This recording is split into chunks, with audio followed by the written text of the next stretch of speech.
Audible is my road trip companion. It's kind of my quiet alone time. Audible is a routine for me. It's like a fun night school for adults. I could easily be seduced into locking myself in a place where I do nothing but listen to books. I never was interested in historical fiction before, but I'm obsessed with it now. There are a lot of classic and big titles that I feel like I missed out. Since I don't have time to read, might as well listen. If I want to catch up on the news or history or learn what's going on in the world, I can download a book and listen to it. Because I listened to her story over and over again, I made the decision to go ahead and follow my own dream, which was to help other veterans. I think there's like 180 books in my library now. It changes your perspective. It makes you a different person. It's true. It's so true. Download Audible and start listening today.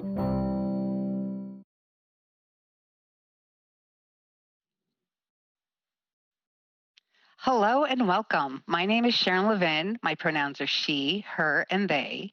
And I am a book evangelist in a non-religious way, a book reviewer, and a book talker.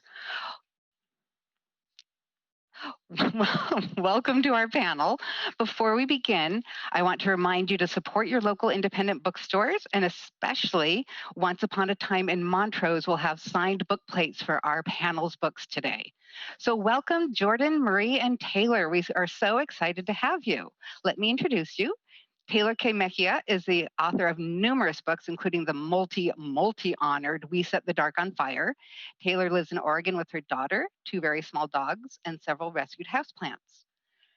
Marie Lu has written multiple bestsellers, including the Legend and Young Elites trilogies. She lives in Los Angeles with her husband and son, where she spends her spare time reading, drawing, playing Assassin's Creed, and getting stuck in traffic. Jordan Ifueko is the New York Times bestselling author of the debut book, Raybearer. She is a self-described anxious Afro dream girl who writes about magic Black girls who aren't magic all the time, because honestly, they deserve a vacation. So welcome to you all. We're so excited to have you.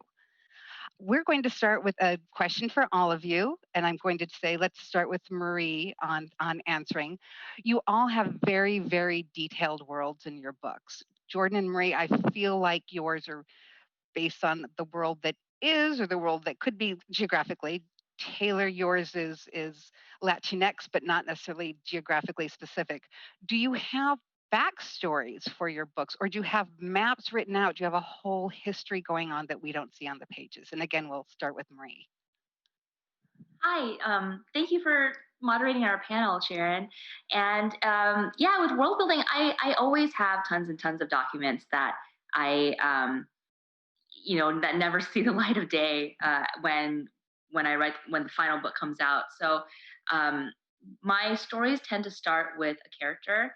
I tend to like to come up with a character and then grow the world out from that person. So my earliest documents tend to be very extensive character profiles of all of my characters and their relationship to each other, like who hates each other, who loves each other. I have documents where I will throw these characters into white room scenes, what I call, which is just dialogue between them. And I like to see what happens. And then from there, I grow the world. So I don't tend to know a ton about the world when I first begin. For example, with Sky Hunter, I knew that roughly it was set in our world 5,000 years in the future in a regressed society. And that's pretty much all I knew going into drafting. And as I was drafting, I built out the world as I went. So I have very piecemeal, kind of chaotic documents where I will get to a scene and suddenly realize, oh, this is why I put this in an earlier chapter or whatever. And I will fill up documents that way. So I have lots and lots of random, piecemeal conversations with characters, bits and pieces of maps. You had mentioned maps. I will tend to sketch out things for myself. I have sketches of where I think what the city looks like, where the main characters live, things like that. I'm kind of a chaotic writer, so my notes look chaotic, but there's definitely a lot happening behind the scenes. There are so many details. I cannot even imagine that you think this is chaotic because it flows so well. Okay, Jordan, on to you. What about your world? My beginning place is usually with the mythologies and the belief system before it's the geography. Raybear is set in a magically hewn Pangea mega continent. So the premise is that there were all of these individual small continents, and they were hewn together by a warrior who wanted to be emperor of all of them and unite them in an army against the underworld. So when I originally wrote Raybearer, I actually started it when I was 13, so 14 years ago. And I had never read a fantasy, an epic fantasy that was not Eurocentric. So I knew I didn't want to write that. I didn't want to write a world in which someone who looked like me would have to have an excuse to be there. But as a child, I also didn't feel, because I'd never seen a fantasy that was anything but Eurocentric, I didn't feel I had permission to be specific about those cultures. So the original world of Raybearer was super vague. Like everyone kind of had sort of a brownish skin color and Afro-Latiny names, and their clothes were like kind of shapeless robes that were kind of non-specific. I was just, because as a kid, I didn't know you were allowed to just do whatever the heck you want, you know. And so it wasn't until I got to college where I was just like, this isn't working. And when you're vague about cultures, people fill in the culture with a Eurocentric one, because we have been, especially in English literature or literature written in English, we are taught to see European culture as the default culture, white people as the default people. So instead, that is when I went to the other extreme and got super specific. Raybear is not based in our world, but it is directly based on specific cultures. The head of the empire is based on the Yoruba people of what is currently Nigeria. Other parts of the empire are based on the Kikuyu of Kenya, the Shona of Zimbabwe, Joseon period Korea, the Han Chinese, the Gaelic Celts. It's that, like, that whole European region has gone through so many different changes through the medieval period. It's hard to pinpoint, but yeah, I went to the other extreme. I was like, this is so specific now, and I love that about the world. But like Marie, I generally don't start with that landscape. I do start with character conflicts. Raybear at its core is about a girl who would do anything for a family. Her motivation for the first quarter of the book is basically to get a hug from her mother, even though, you know, she's going off to be a sleeper assassin somewhere, because it's those very like primal needs, I feel, that shape stories of empathetic characters. I generally start with mythologies. I like knowing what people believe and how that shapes their culture. And there, while like the god system in the world of Raybear is real, that doesn't mean that everything that the culture believes about it is true or accurate. So I let the mythology shape or inform the reader on what is valuable to different people groups within the culture. And I have a lot of fun with that. I will say, as a reader, you nailed it. And now I want to learn more about all those cultures. So it's fascinating.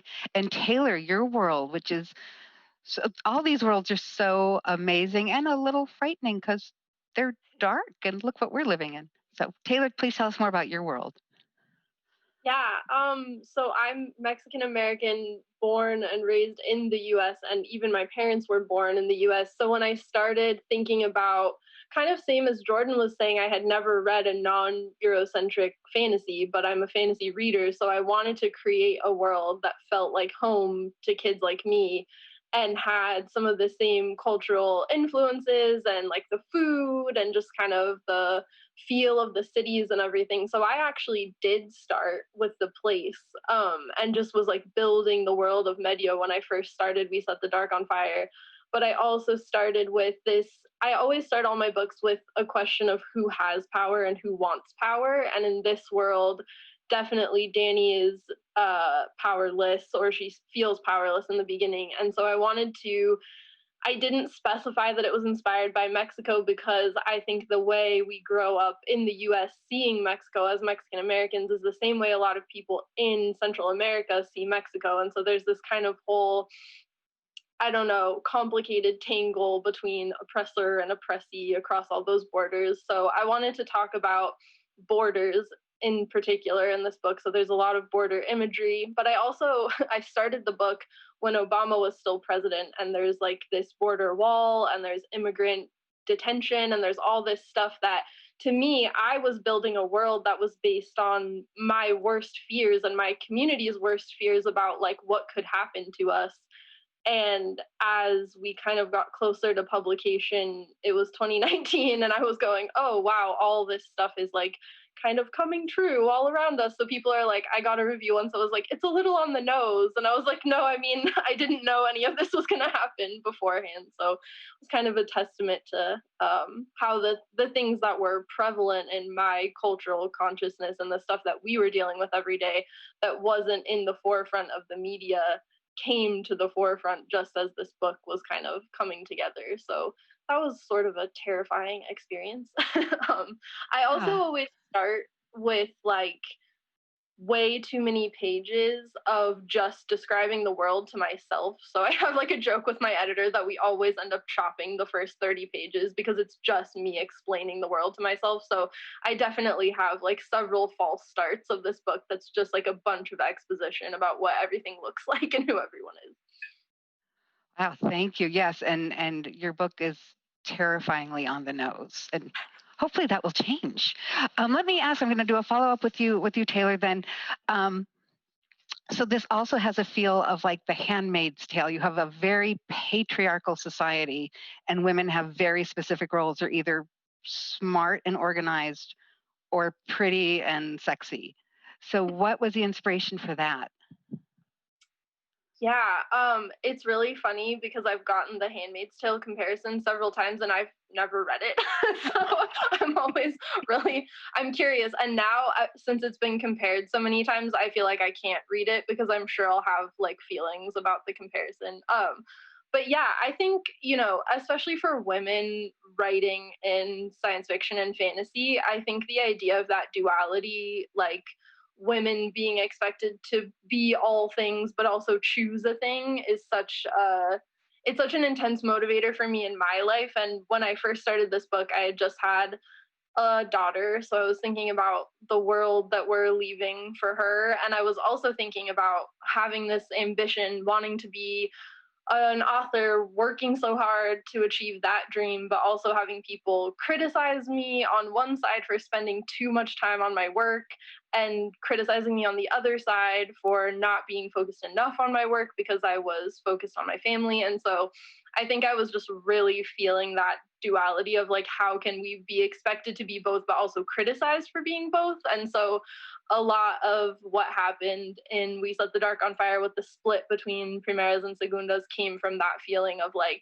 there should be two of us. Like, if you expect us to get all of this done, there should be someone who does half and someone who does the other half, because, I'm looking at how men are treated in pretty much any creative industry. Like, you never hear a man get asked how he balances his family life and his work life. They just assume that there's someone behind the scenes doing it all, but they forget that the person behind the scenes doing it all has their own dreams too. And so we're getting asked, like, how does parenting affect your ability to be a writer? When, yeah, never. I've been on panels with male authors and I was asked that and they weren't. So it's, I feel like I was a little bitter about all of that, and I think it definitely shows in the character development.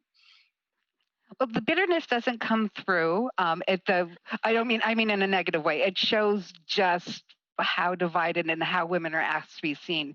And I'm seeing so much nodding from Marie and Jordan that I'm going to ask Marie first, and then Jordan.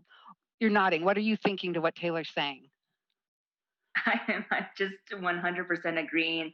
And especially with the pandemic happening, I remember seeing some quote going around. I don't remember who said it, but somebody who was saying that the reason why you feel like as a woman that you are unable to homeschool your kid and do your work and also work is because those are three separate jobs. And so I think we're seeing that, the fact that women are expected to do all things and to have it all or whatever, being magnified during this year, and seeing so many women dropping out disproportionately of the workforce because of the pandemic.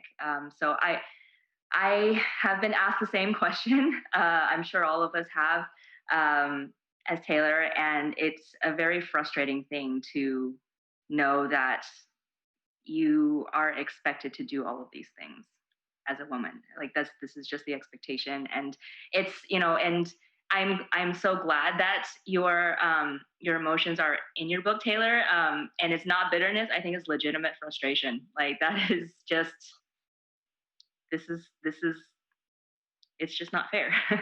No, and the roles in Taylor's books are not, but the roles that the society in Taylor's books have put on are so limiting and so constraining, which is the same word. Anyway, Jordan, you were doing much nodding. Please chime in. Yes. So I don't have children yet. I would like some, but I absolutely agree. I have observed that in interviews by women, and it's the way women are interviewed, and it's so frustrating. I was raised in a fairly conservative fundamentalist environment, so it's nothing I'm not used to. I've found it interesting to see how people who read Raybearer recognize those themes. Raybearer does deal with a lot of institutional misogyny, but one aspect of the fundamentalist background that I was raised in that I put into Raybearer is this idea of, misogyny and gender roles when it's systematic. It's rarely as obviously wrong as The Handmaid's Tale, or rather, if it is obviously wrong, it's still glamorized, it's sugar coated. Like the line in a lot of conservative, obviously, sometimes deeply religious communities like I came from is that, it's not that they're unequal, it's just that they have different roles and those roles are equally important, and you see that in Raybearer, where the protagonist is actually given a great deal of privilege class-wise in this society, but even at like the top level of privilege she can achieve is still hampered by her being born female, and so she is in a position that Black women actually aren't usually in our world, which is the position to choose between giving up the privilege she has been given in order to change the system entirely. That is usually a position that white women are in, at least in the United States, on a global scale a lot of the time as well. I did that on purpose in Raybearer just because the only books I was able to grow up with, if I was able to find a book about a Black girl, which was in itself rare and never in fantasy, it was about them being at the bottom rung of society, at the victim of systematic poverty, of systematic violence, of systematic drug abuse, of systematic police brutality, and all of those things are true, and all of those things happen to Black girls. But I know that when you only have one part of your story reflected in mass media, in books, that in itself is dehumanizing, because we're more than what a system does to us. We are also our own character journeys and our joys and our powers and how we choose to wield our power as well. And I wish I'd had more stories like that as a girl. So in Raybearer, she actually has a lot of systematic power, which she then has to choose to risk in order to change the system itself. And gender is a big part of that. Her skin color doesn't come into that, actually, because I wrote a world in which the head of this empire were based on the Yoruba. So the idea that dark skin is, indicative of any kind of lesser status, it just doesn't exist.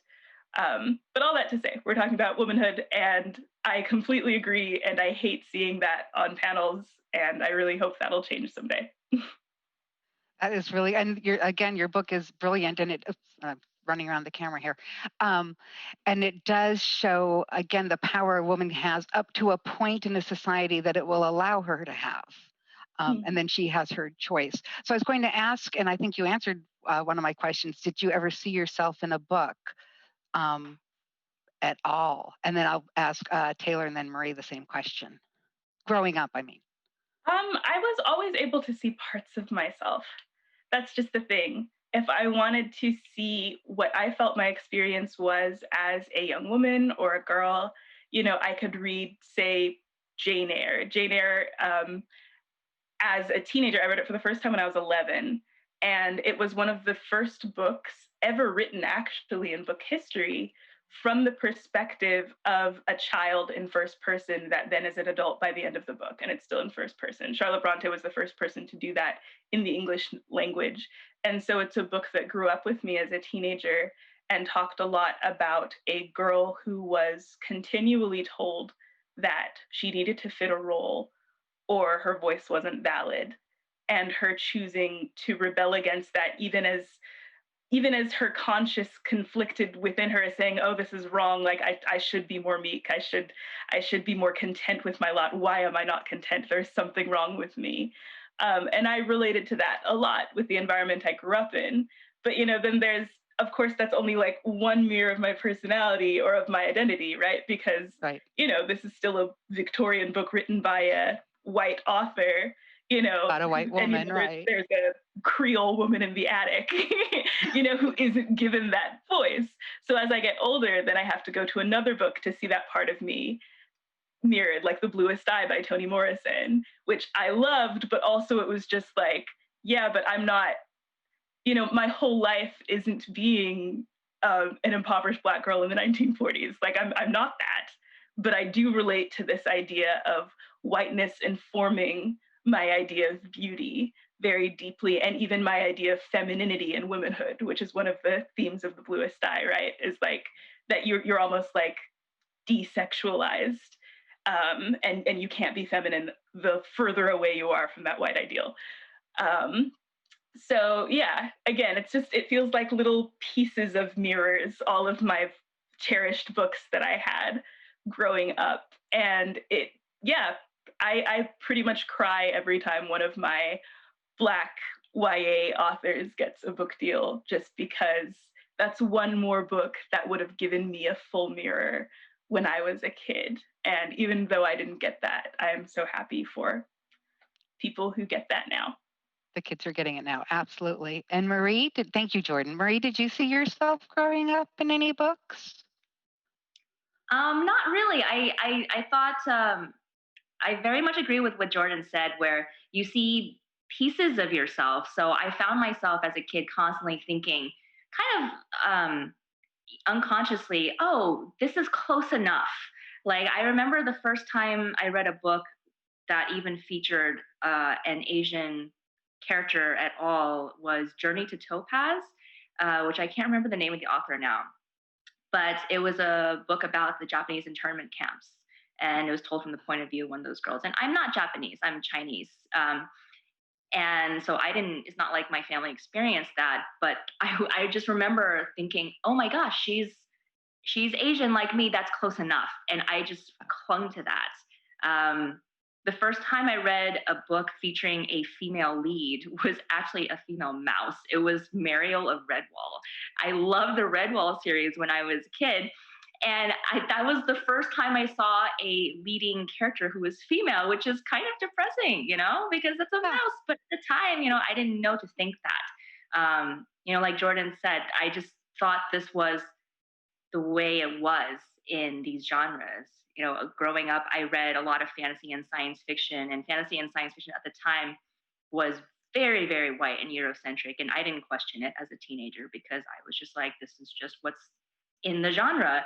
And so I remember when I first started writing my own fantasy and science fiction manuscripts, that's what I wrote, because that's what I read. I wrote about a white boy, a straight white boy in a Tolkien-esque fantasy land, and thought that was okay. I just erased myself without even thinking about it.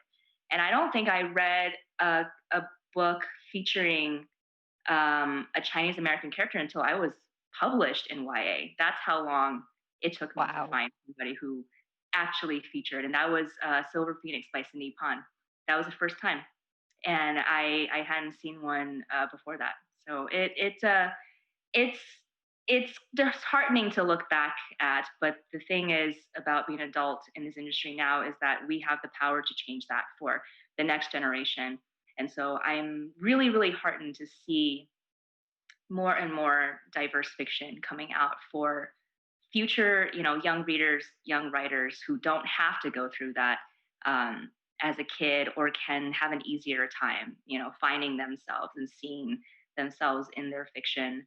That's something that I started out trying to do in an unconscious way. And as I've written, as I wrote Warcross, which was probably my biggest step out, as I wrote Sky Hunter, like each book, I've been trying to be a little bit braver, I guess, about putting in diversity and putting myself into the stories that I was writing. And it's just been a long process of like unlearning that that exclusion that I was taught when I was a young reader. Right. Can we expand on that before I go to Tehlor? When you say braver, does it feel scary to try and put yourself in there more, or to make your characters, specifically Chinese or an ethnicity or kick-ass girls? Because you have kick-ass women, and literally kick-ass women in your books.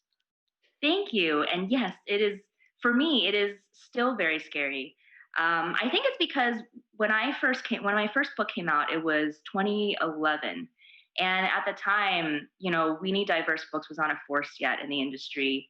I didn't know anyone except for Cindy Pond and Melinda Lowe, who were authors of color. So it was very, very scary for me at the time to think about career-wise what I could do.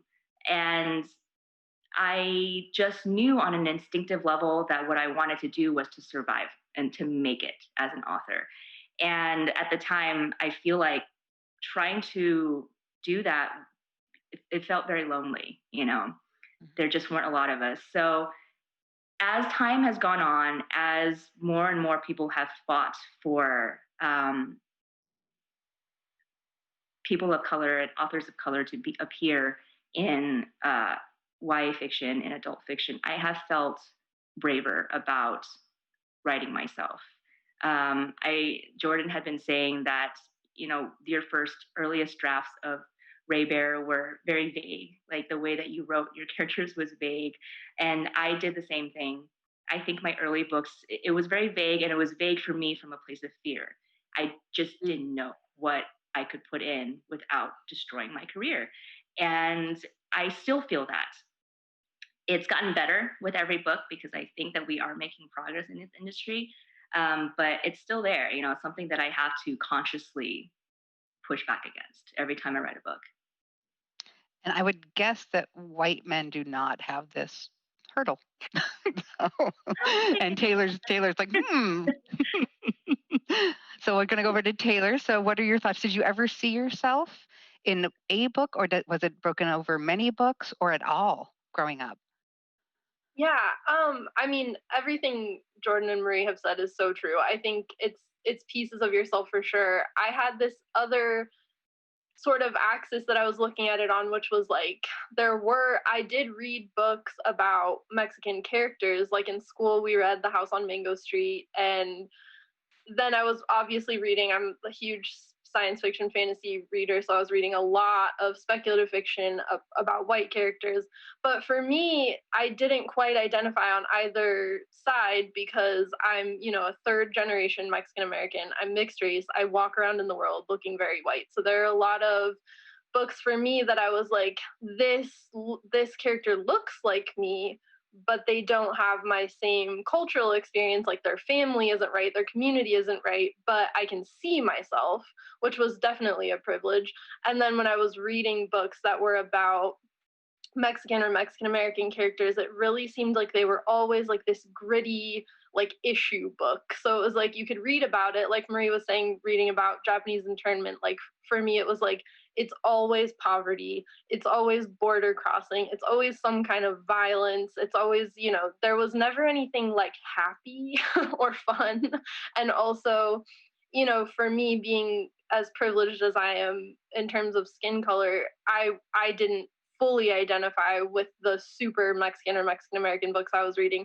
So I think like when I started writing We Set the Dark on Fire, I wanted to write a book about someone who experienced this richness in terms of family and culture and history, but who also had privilege, maybe more privilege than the family they grew up in or their friends or the people they loved, and what to do with that. Because that was something that was really tough for me growing up, was like, I don't look like a lot of my cousins. I don't look like my parents necessarily. And so I'm like, how do I fight for them without co-opting the experiences they're having? And for me, that was really lonely growing up, because I didn't necessarily feel qualified to claim their culture, because people didn't assume I was Mexican when I was walking around. And so what I tried to do with my books, because I did the same thing when I first started writing, it was like, okay, well, I'm just going to write about white characters because that's what I had read, and I wasn't sure I was qualified to do anything else. And then, like Jordan was saying, I was like, no, let's get way more specific. Like, I don't need to write about this cultural experience that I didn't necessarily have, or a skin color experience I wasn't having. I could write about a character who had this rich and complicated cultural family history, but also had privilege, and what she did with the privilege she had. So that's basically what my duology is all about, is this girl who has experienced a relatively privileged life compared to the people in her family and the people she loves, and what she does with that privilege when she starts to realize she has it and that there's power in it. So I think that was like the intersection of my experience that was always missing, was like, we never talked about privilege. We never talked about what it was like to kind of exist in this in between space. Like, you feel oppressed in a certain way, you feel like your culture is being rejected by the mainstream, but also you have skin color privilege. And so, like, just the complexity of that, I wish there had been more guides of how to deal with that and cope with that, because I'm in my 30s and I'm still just learning about it every day. So definitely. I think we all are, which is it's good. We're all getting much more informed, hopefully. And all three of you, and this is great because it's not newer for YA, but we're getting there. All three of you either have, or have all of them. We have same-sex relationships. We have asexual, aromantic characters, which didn't used to be, as you were saying before, the issues used to be just about that, and that was the issue. But this is the way it is, and it's lovely, and it's, I don't want to use the word normal because that others, but it just is, right? So Jordan, you have one of the first asexual, aromantic characters I've ever seen as a main character. Marie, you have your character, you have the same-sex relationship, and Tehlor, so do you. What made you bring that into your books, and was there pushback? And I hate to ask that because I would never ask, was there pushback to the cishet white relationship you had in your book? But we're still, breaking new ground. So I'm going to start with Tehlor because she waited last time. Sure. It's funny because I struggled so much with how and in what ways to include my cultural background. But when it came to including queerness in my books, I definitely worried that they wouldn't be bought. I worried that they wouldn't sell. I worried that people would think the intersection of being Latinx and being queer was going to be too much, because it so often seems to be even just out in the world. But it never occurred to me to not write queer characters, just because that's a less complicated part of my identity for me, because it's just so clearly who I am. I've never wondered if I'm enough in that area. So to me, it was always going to be two girls falling in love. There was no question. Definitely once the book was written, I worried a ton about how it would be received and how it would affect my career and stuff. But in terms of just putting the words on the page, that was always going to be what it was. In part because I think not seeing that growing up and feeling ashamed, because just feeling isolated and alone, because I had cultural touchstones. I had my whole family. I had cousins. I had friends.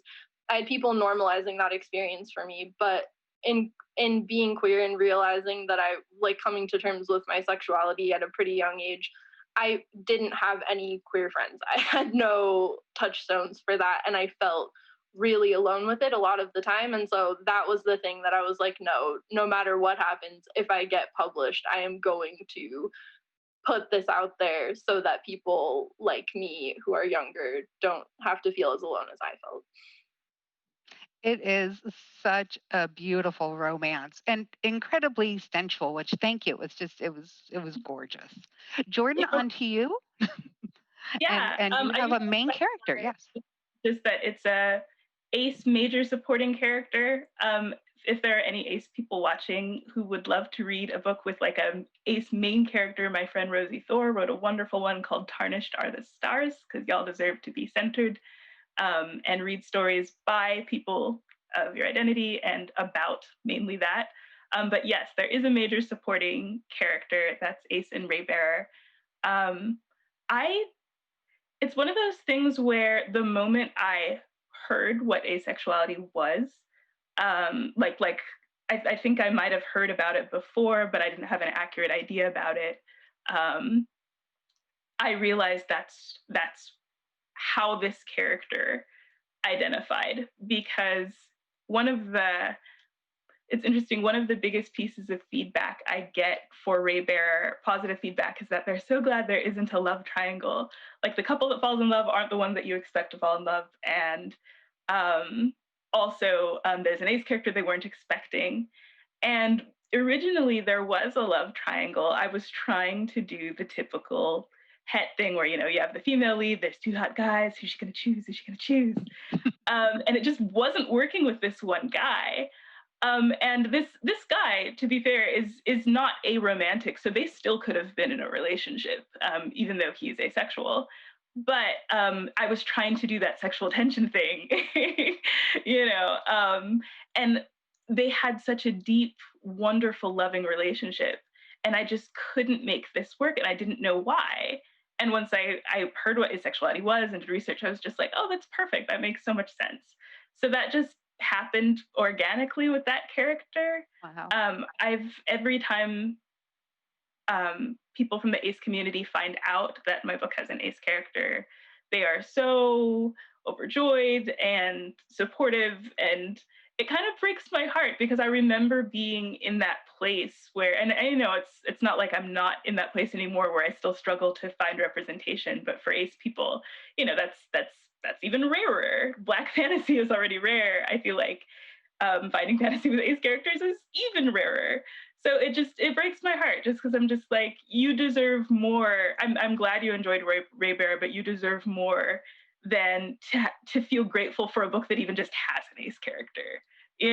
Like you should be able to have more books in all genres that feature an ace character that isn't even about being ace.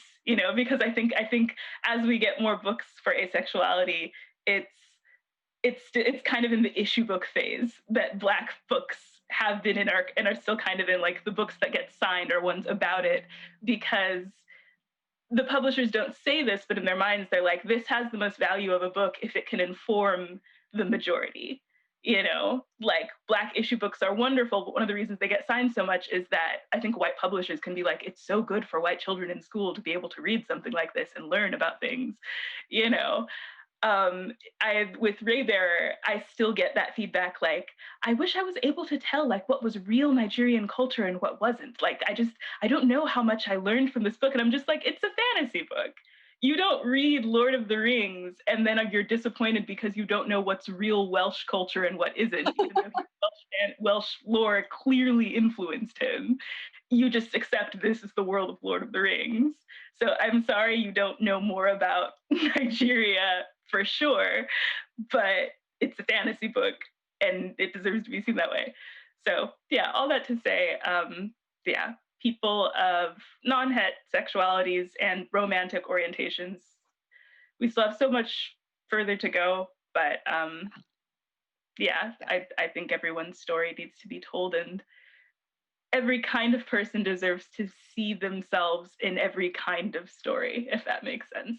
No, that makes absolute sense. Being seen is incredibly important, and not being the device for people to learn off of is incredibly important. So, and thank you for the correction that that he was asexual but not aromantic. So, still learning.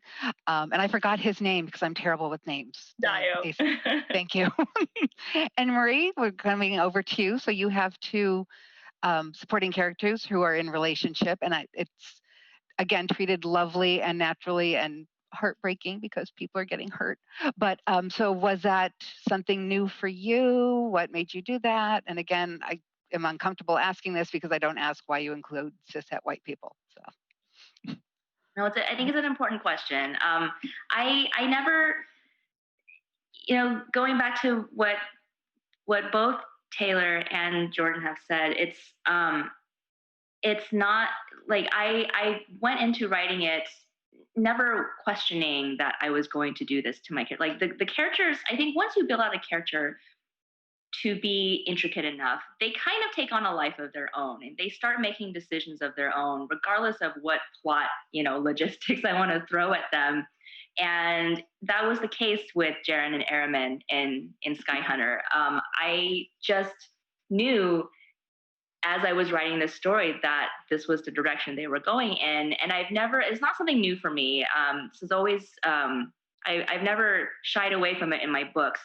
I just think that my goal as an entertainer is to create a world that mirrors ours. And I cannot do that if I do not put in characters that are not cishet. Like it's just not the way our world is. So I've always seen it in that way from a storyteller's point of view. And it's a weird psychological game that happens when you feel like, your identity is an issue, that if you put this in, then people expect this to be an issue. And we're not issues, we're just people. We have other problems outside of the issues that, the majority know about. And I remember always, Jordan was talking about this. Like, I remember always feeling frustrated whenever I would pick up a book featuring, an Asian American character who, and it inevitably would devolve into, the struggle, with a capital S. And it's not to say that those stories are not important. They are, but that's not the only story that should exist. Like, we also can, live in a post-apocalyptic world with monsters and have to fight them. We can also, fall in love and have it be messy. We can also be heroes, and we can also do all these amazing things and experience, horrific things that are outside of our issues. So it was never a question for me to include this in my books because I want my books to feel like they could be real. It was always a question of, will it sell?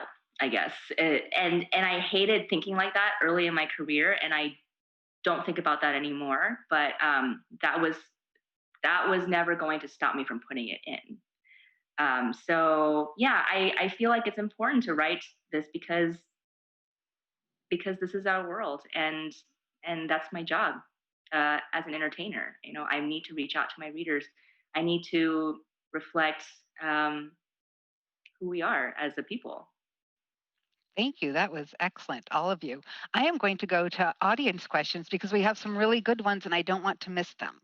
So we're going to Teresa first. I'm going to start with Marie and then Jordan and then Tehlor. What new themes should YA fantasy explore? Oh, am I going first on this? Oh, it's you, sorry. I'm sorry. I think that there's not really a mandate for what new themes YA should explore so much as who has not been allowed into YA fantasy enough, and how can we make YA fantasy reflect YA fantasy readership and the world at large. So I don't feel like I am the one to make the call on what new themes should exist. I feel like it is our responsibility to make sure that we get as many different voices published as we can so that they can decide what those new themes are. There are so many stories that have not been told that should be told.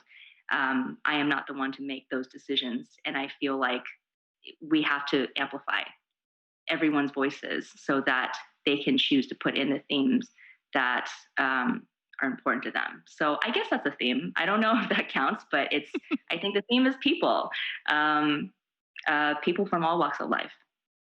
Thank you. Excellent. And Jordan, it's on you. I do have a specific theme I would like to see more of, specifically in YA fantasy, which is to question government structures more. I see so many stories about that involve royalty, for example, that will talk about, the rightful person being denied their place, things like that, restoring the crown. She has the secret power that means she's meant to lead them. All these things, which are well and good, but I wish I saw more of, should we have a monarchy? I've seen so few that do that. Raybearer does involve an empire, but imperialism is very much questioned. And even with a character that finds out she is supposed to have a much more powerful role in this empire, this gets explored more in the sequel of Raybearer. She begins to question the very foundation upon which her new role was given. Yes, she wants to use it for good. She wants to bring justice. She wants to be a good ruler, but also just the concept of rulers themselves, I wish was questioned more. And don't get me wrong, I love it turns out I'm a secret princess story, just like the next person. And I think that trope in particular should not be retired until every Black and brown girl who has not gotten to be the secret princess gets to be the secret princess. But I do think we need, especially in more typical Eurocentric fantasy, more questioning of that. I think so far the only book I have read, and it's sci-fi, not fantasy, in YA that does that, this is a spoiler, but in which the royal figure, the secret royalty, literally dismantles the government and replaces it with a democracy in the end, are the Lunar Chronicles by Marissa Meyer. So that's a spoiler, but I thought it was cool. So I'd like to see more questioning of the structure itself. There are obviously dystopias where it's obvious the system itself is corrupt, but within fantasy you don't see that very often yet. Thank you. I'm going to keep an eye out now and start seeing if I see it anywhere. And Tehlor, what about you? What new themes should YA fantasy explore? It's funny. I really agree with Jordan, and it's a hilarious thing because that's basically why I wrote my duology, was because I hate that power structures are never questioned. And so I was like, okay, what if this girl moves to the privileged part of town, and some people are bad, but people think the government is good, and she wants to participate in the overthrowing of this government by the end. And my book was pitched as fantasy, and because of that element specifically, I think is now classified as dystopian. So I wonder how many people have tried to do that, and they're like, oh, this is just dystopian. You actually can't do that in fantasy. So I agree with that 100%. More toppling of power structures, please. And also, something Jordan touched on at the end of hers was I don't necessarily think it's such a case of new themes that need to be introduced as can we stop canceling themes or retiring them before marginalized writers get a crack at them? Because I'm so sick of hearing dystopian is dead, paranormal romance is dead, princess stories are dead, royal court is dead. You hear a new one every day that someone's enough of this. And it's yeah, because you read it 20 times from the same perspective.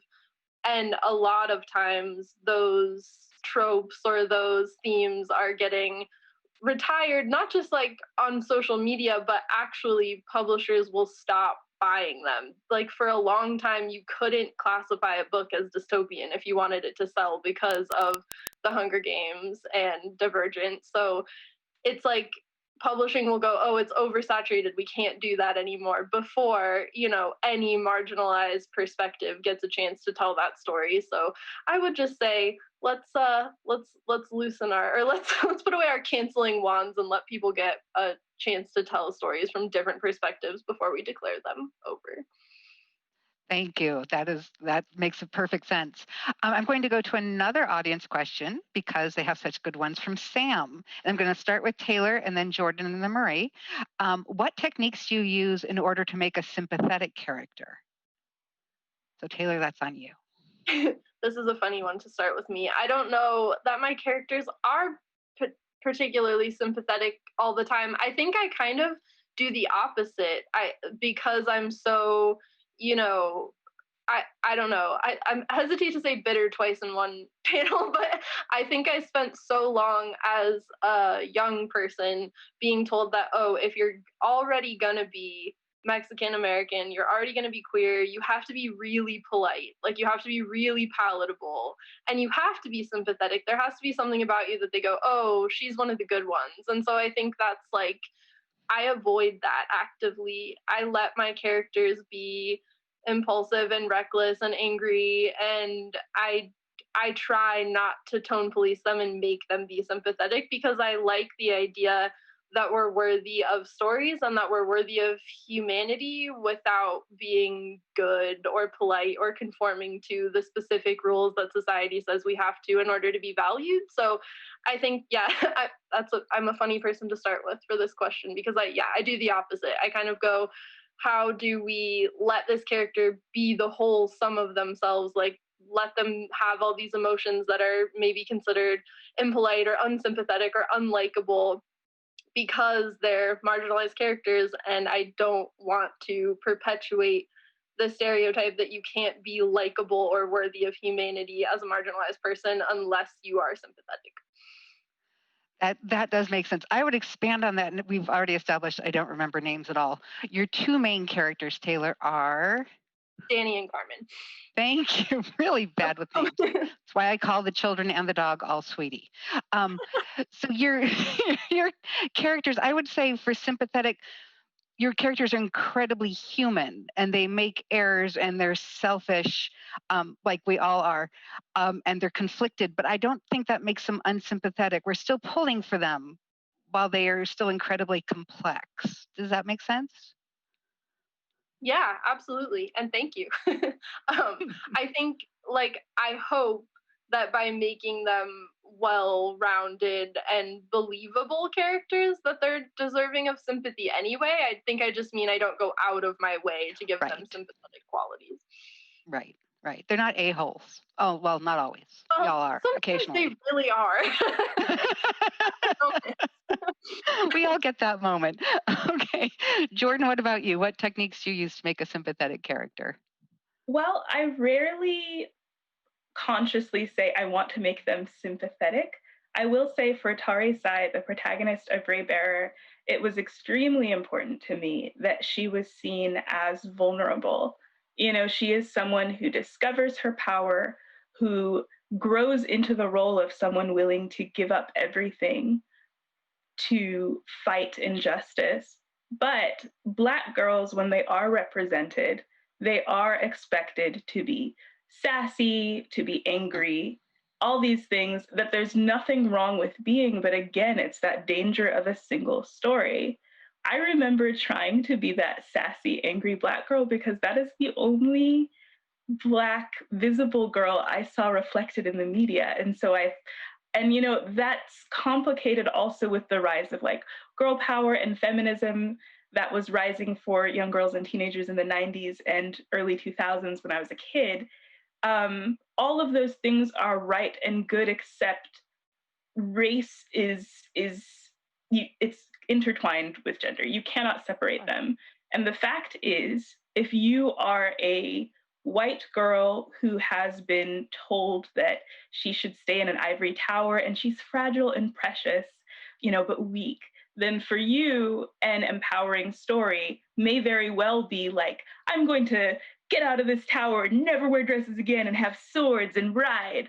But if you are a girl who has been told for hundreds of years in many ways or another, whether it's through slavery or erasure or, you know, racism, that you are not soft, you are worthy to pick our fields and rear our children, you are either desexualized or over-sexualized. Doctors will tell you you don't feel pain, you know, then what's empowering rep for you might very well be a book that shows an empire or a community that puts you in an ivory tower and thinks you are so precious and we just need to protect you and you are worthy of that love and softness, So that, in my opinion, is extremely revolutionary representation for Black girls, right? Just because it's not seen ever. So it was important to me that while Tare Sai did grow into that heroine who is a champion, who can defend herself, that she was always in a position of privilege in this world, that the world did in fact see her as something extremely precious and worthy of protecting, to a fault, really. Like they think she's a goddess and she's not. Like she's there's one scene that I think of where she's in a temple and people are lining up to meet her, and this little boy like shakingly offers up a doll he made of her. He's never seen her before, just pictures, and he made like this little Tari Sai doll. He's just like a fan, and he's also terrified of her. But I think that one of the things that makes her so empathetic is that vulnerability. Even in her privilege, even in the position of power she's been given, her deepest desire for the majority of the book is to have the love of a family that's not taken away. She is always that little girl wishing she could have a hug from her mother, even as her relationship with her mother grows complicated and antagonistic. That's still there. And I think I think vulnerability is something all of us have. Some of us hide it more than others, but I think letting those characters be vulnerable makes readers want to protect them. And yeah, I have loved seeing that reaction of readers to Tari Sai of just saying like, oh, I just want to bundle her up and give her a hug. I'm just like, thank you. Instead of like, I don't know. I think of like Kamala Harris, being in a debate and like within seconds there were just like gifs of her everywhere doing like her attitude face, like, oh yes, go queen. And I'm just like, I'm so tired of this being the commodification of Black women. It's just like, I aspire to have that attitude. It's just like, that's not a bad thing, but again, it's the only story. Right. And that gets so exhausting. And she's blazing trails, so people are always grasping for various things to glom onto. I hear you. I have my Kamala signs in my window. And Marie, what techniques do you use to make a sympathetic character? Thank you, Jordan. Those were such amazing answers. I also don't tend to go into creating my characters thinking about how to make them sympathetic, because my first goal is to make an interesting character. And I think interesting characters come about because they are shining light on some kind of truth that the reader knows or needs to know that exists in the world. And for me, creating Talon as the main character in Skyhunter, that truth was about how far you go to defend a nation that doesn't defend you. Skyhunter is, it's set in the far future in a regressive society, but Talon is an immigrant to the country that she's living in. The story revolves around this tiny country called Mara that is the only free country left in the world. Everything else has been taken over by Federation. And Talon is a girl who has fled her homeland, which fell to the Federation 10 years ago. She is now one of the elite warriors defending this tiny country against this encroaching, overwhelming evil. But at the same time, she is looked down upon for who she is in this country. They don't treat her the way that she should. She almost wasn't even let into the forces. And the reason why I wrote her was because she was actually inspired by the 2016 National Democratic Convention, when Mr. Khan was speaking about his son, Humayun Khan, and how Humayun Khan was a Muslim American soldier who was killed in Iraq defending his fellow soldiers. And I remember that speech, and I remember thinking about it afterwards and being overwhelmed with the truth that there are so many young people from marginalized walks of life who go off to war for us, to protect us, and come back to a country that does not give them the respect that they deserve. And that haunted me. That speech haunted me. It haunts me still. That was the inspiration for Talon. So when I wrote Talon, I wanted to, she was the vehicle for that truth that was haunting me. I wanted to make her feel real in the sense that she is this person who is trying to defend this country, but throughout the book, her main question, she has this anger in her where she's just like, why am I doing this? Why do I have to do this? Why do I have to be good?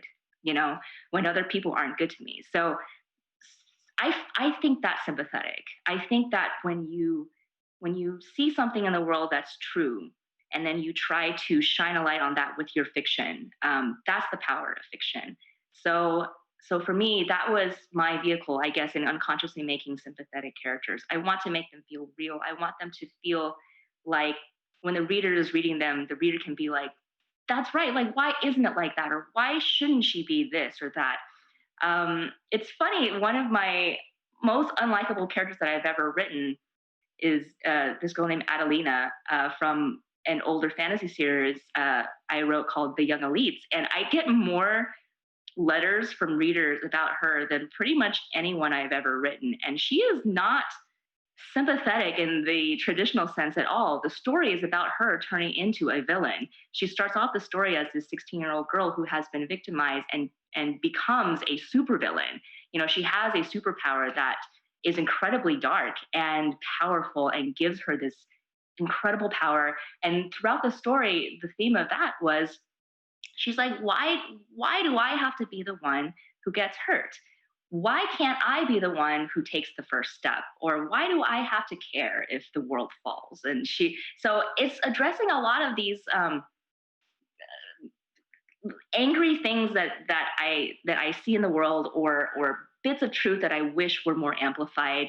And it's funny because as that series went on, it became very clear that, like, okay, Adelina, you need to pull it back, girl. But at the same time, I get so many letters from readers who are just like, oh my God, I feel for her. She's so, I feel so sorry for her. I just want her to get what she wants. And I know she's a villain, but I love that because I felt like I had, written something that had grasped onto some kind of truth that was in readers' heads. So I want to make interesting characters. I want to make them feel real, and they come from the real world, and that is where the sympathy comes from.